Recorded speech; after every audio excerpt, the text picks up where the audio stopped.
नमस्कार, मी डॉक्टर आनंद Burange, Wilson college, Wilson महाविद्यालय. तुम्ही आता या लोकेशनवर जेवढी झाडं बघू शकता सागवान, ही सागवानची झाडं आम्ही मागच्या 4 वर्षापासून ते लावली आहे. काही 100 अशी झाडं NSS युनिट विल्सन कॉलेजच्या मार्फत आणि नेचर कॉलेजच्या मार्फत आम्ही म्हणू शकतो एक थोडंसं छोटंसं जंगल आम्ही इथे क्रिएट करू शकलो. आणि कमीत कमी काही 100 अशी झाडं. हा फक्त एक भाग आहे. वरकुंठी नावाचं एक गाव आहे जे पालघर जिल्ह्यामध्ये, तिथे वावेपाडा जवळ असलेला हा पहाड आहे. आणि या पहाडामध्ये आम्ही मागच्या 4 वर्षापासून सातत्याने काम करत आहोत. आम्ही खूप साऱ्या सीड बॉलिंग ॲक्टिव्हिटी केल्या. आम्ही सीड बॉल मुलांना बनवणं शिकवलं आहे, सीड बॉल कसे फेकायचे आणि बरेच कॉन्सेप्ट. म्हणजे आम्ही काही काटेरी जशी झाडं असतात त्याच्यामध्ये आम्ही 2-2, 3-3 सीड बॉल ठेवतो.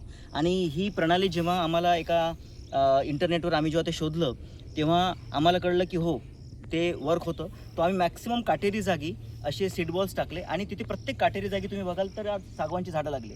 आणि आम्ही घेऊन आलो आहोत परत सागवान या एरियामध्ये, निलगिरी, आणि याच्या व्यतिरिक्त आम्ही बांबूसुद्धा करणार आहोत. कारण की बांबूच्या झाडासाठी ही जमीन चांगली आहे आणि बरेच बांबूचे झाडं तुम्हाला पालघर जिल्ह्यामध्ये दिसतात.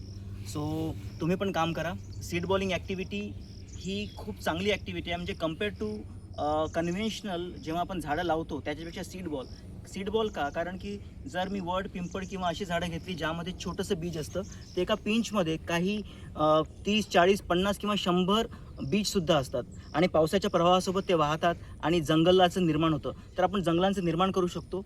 आणि काही विद्यार्थी आमची नेचर क्लबची आज काम करत आहेत. हे आमचं सातत्याने ते 5वं वर्ष आहे काम करत असताना. सो प्लीज निसर्गासाठी मदत करा आणि निसर्ग वाचवा. थँक्यू.